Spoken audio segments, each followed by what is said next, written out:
Alright, ladies and gentlemen, are you ready for Space Invaders? Because I certainly am. And I'm a little bit tired right now. Goal is to get an extra life at 1,000 points. Now, Space Invaders is one of the most important video games ever made, so obviously it's a yes. I'm playing this because it basically spawned the shoot-'em-up genre, and I want to get as basic as possible for a good frame of reference as I go forward. Now, if you're not familiar with this game at all, which is unlikely, it might seem a little bit barren and minimal. And it kind of is. That's kind of what it's like to be the progenitor of a genre. So, the game, it can't be more simple. You have one button, shoot, and a joystick to move around. Space Invaders come down slowly at first, but the more that you defeat them, the faster that they come down. And that spaceship comes by every so often and gives a very annoying, high-pitched squeal. So there are many, many, many fascinating things to talk about with Space Invaders. First of all, this is probably the first example of a glitch in the game. You see, the Space Invaders, they actually weren't programmed to go faster the more that you killed them. What happens is that the hardware is able to run the game faster and faster with less on the screen. So in turn, they go faster. And when they get to the bottom, you lose. Yeah, game over. I'm not very good at Space Invaders.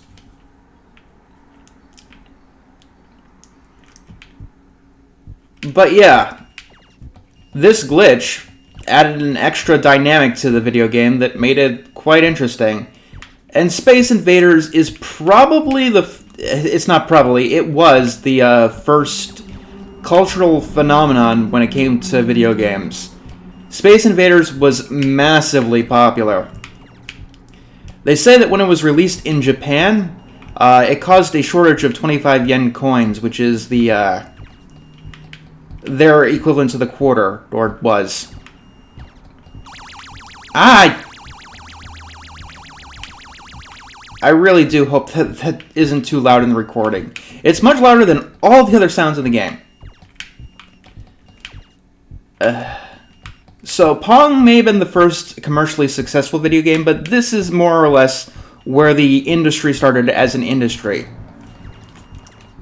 It was also where... Thank you, stop interrupting me.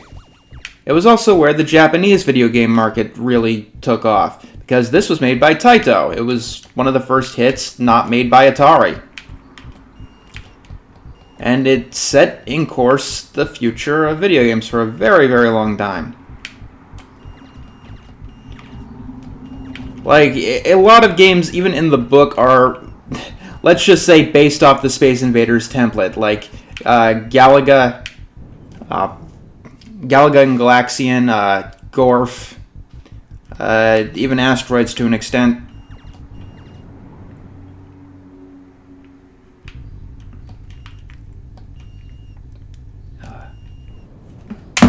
When there's one guy left, it's fucking insane.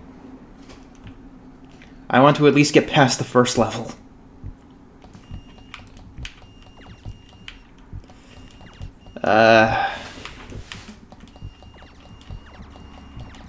Yeah. If Pac-Man isn't the icon for video games, it's generally Space Invader up there. However, if you want to play Space Invaders for yourself, I would not recommend seeking out an arcade or a MAME version. There's a browser version, which is a little bit more easy to play. The sound is mixed a lot better. And you get extra lives more often. Although it's hard to tell, in that browser version, it's hard to tell when the Space Invaders have actually gotten down to you.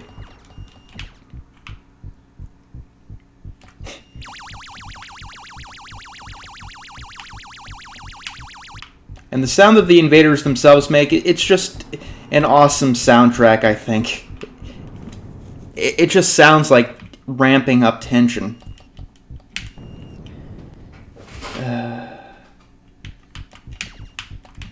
I'm not good at this game, and you saw me play Defender. Defender is known as a lot harder. The issue here is that not only do you need to move quickly, but you can only have one bullet out at a time. The game can only render one shot at a time, so it has to hit something before you can shoot again, which is something that annoys quite a lot of people. Also, you can shoot through the bunkers, and they tend to get in the way.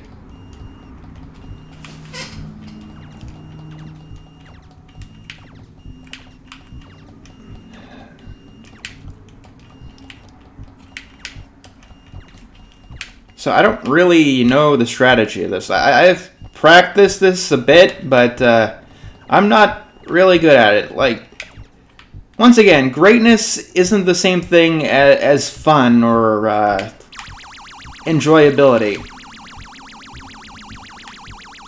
This is not a game I often come back to. It's a game that I respect a lot more than I enjoy playing. Similar to the first Super Mario Brothers. Like, there are about quite a few Super Mario games that I play before I'd go back to the first one. Even on the NES, I'd go with 3 beforehand.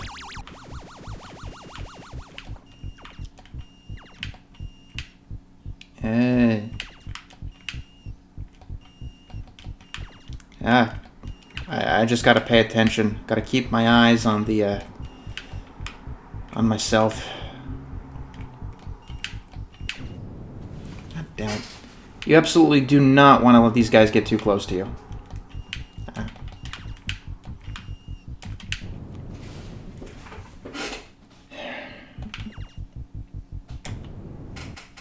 Game over. You know, somebody wrote a song based on this. It's not Buckner and Garcia. And actually, YouTube doesn't tag this one for copyright, so I'm going to play it. And I'll let you listen.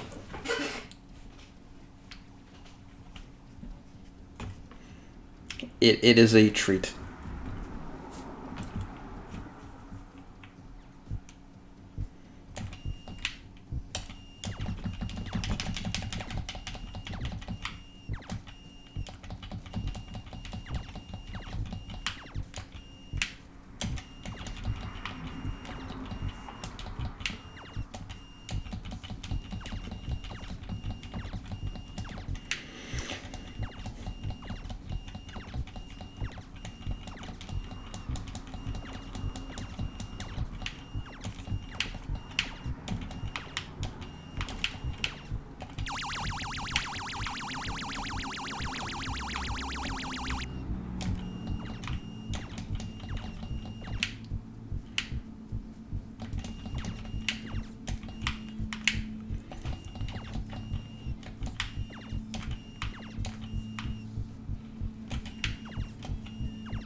Yeah, that was Space Invaders by Player One. I actually really do love this song.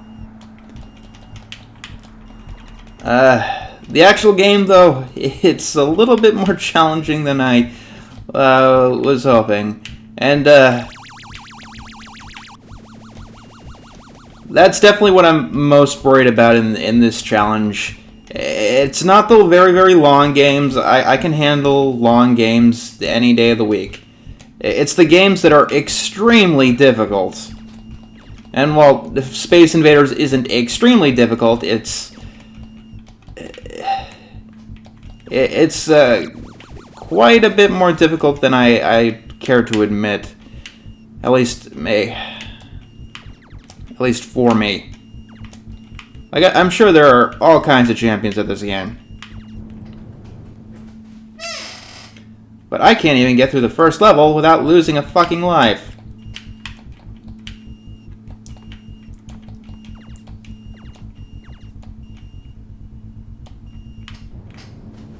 God damn it.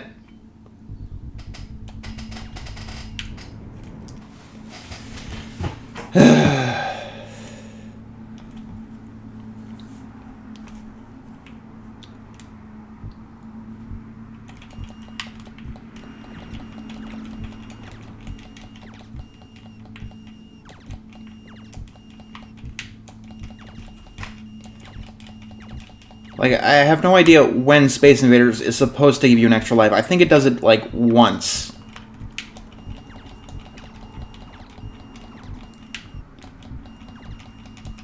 Because, in general, that's my goal for arcade games. Because arcade games don't usually have a definitive ending. You know, beyond losing all your lives and then dying.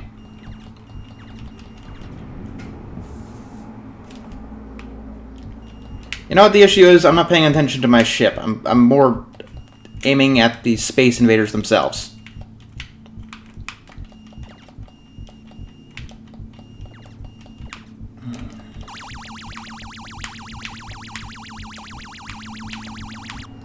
Normally during the harder games, I am going to be doing post-commentary so I can have more focus on concentrating. I just did not expect Space Invaders to be giving me this much trouble.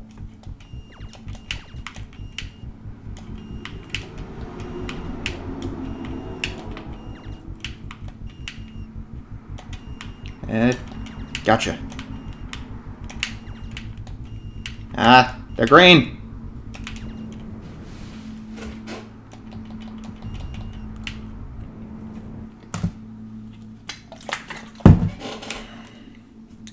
Okay, when do you get an extra life in Space Invaders? In the original, this occurred only once at 1,000 points. Extra life Space Invaders.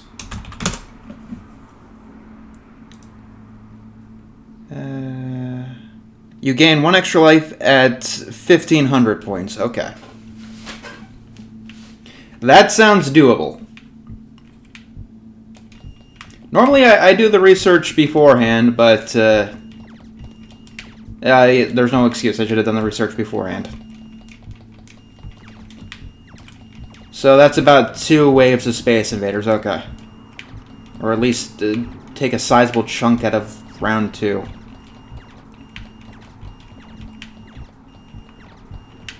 I mean, there's not much to say beyond it being such a phenomenon at the time.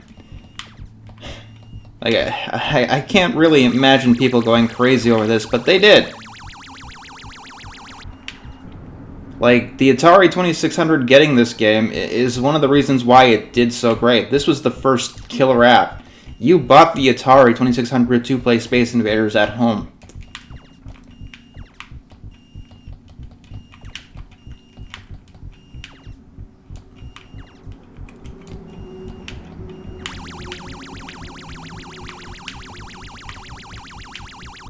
And even today, many people seem to still really enjoy this game.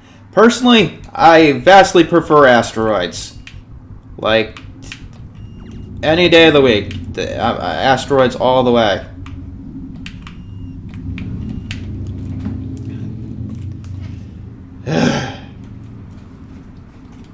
Let's do this.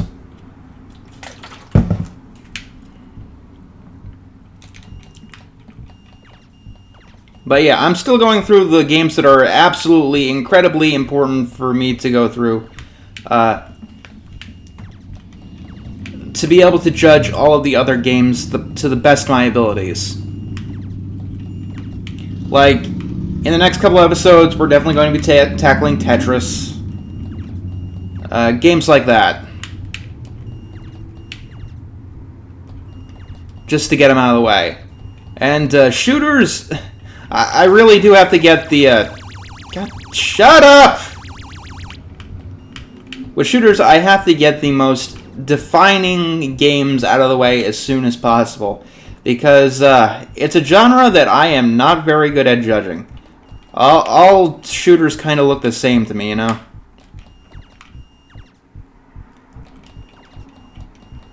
Like, I mean, it's easier with the retro ones, but... the second they start scrolling, I'm kind of lost. But that's my own ignorance. It's a genre I don't tend to enjoy much. As you might be able to see here.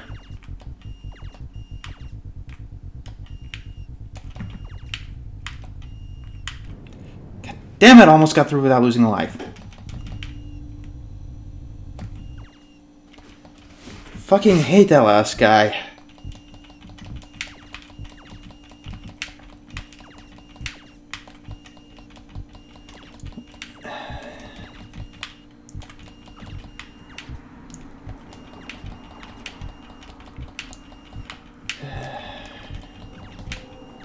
Sorry if I'm not talking right now. Like I said, there's just... it's gonna be a huge problem when it comes to these older games. There's just not much to talk about anymore. Because it's so incredibly simple. I mean, I can talk... oh, thank God. I can talk about how refined the gameplay is, or how fun it is, but there have been so many games that have just iterated and reiterated on the original Space Invaders formula. It's not always easy to go back. And that's why when I get to most franchises and stuff, I'm going to be playing them backwards. Like, with the Half-Life series, for instance, I'm going to be playing Half-Life 2 before Half-Life 1. Unless the story is extremely important.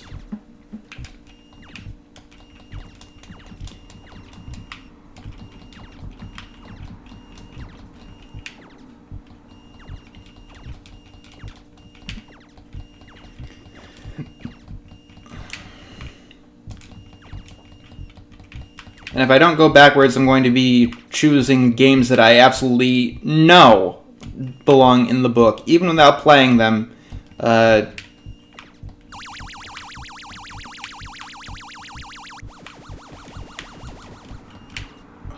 use them as a barometer to the other games in the franchise. For example, when I play... the first Final Fantasy game I'm probably going to be playing is probably going to be 6.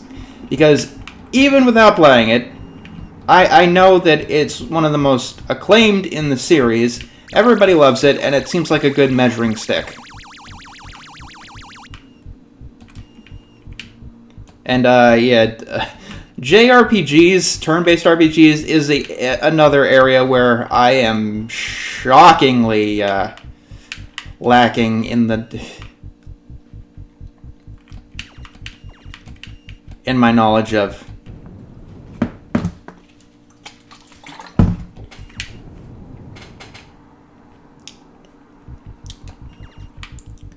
Like, let's see. The genres I'm going to have the hardest trouble with are scrolling shooters, or shoot 'em ups in general, racing games, sports games, I don't want to say I'm going to have a hard time judging RPGs. Because even though I'm not very familiar with the genre, most RPGs rely heavily on their story, and I can judge that quite well. So I think I'll have an easy time judging them, but racing games, scrolling shooters, and sports games are going to be the death of me. Point-and-click adventure games, too. Just, I guess adventure games in general. Because a lot of them can be quite dickish, tedious, and annoying. And, that's why people... That's what people liked about them, too.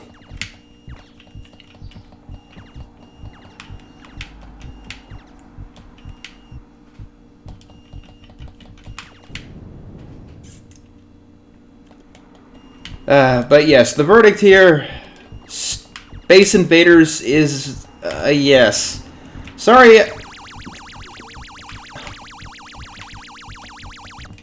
Sorry I'm not spending much time on this one, but there's not really much to say. It's like Pong. It's another game that you could play on your calculator. And this time around I can't exactly talk about the book because it included it. It did right.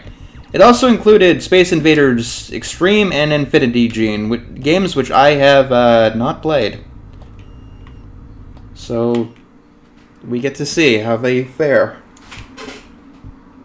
Why am I still playing? I don't know.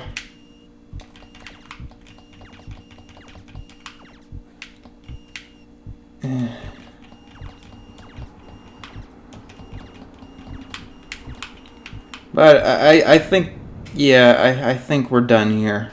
I suck at Space Invaders. That's what we've learned today.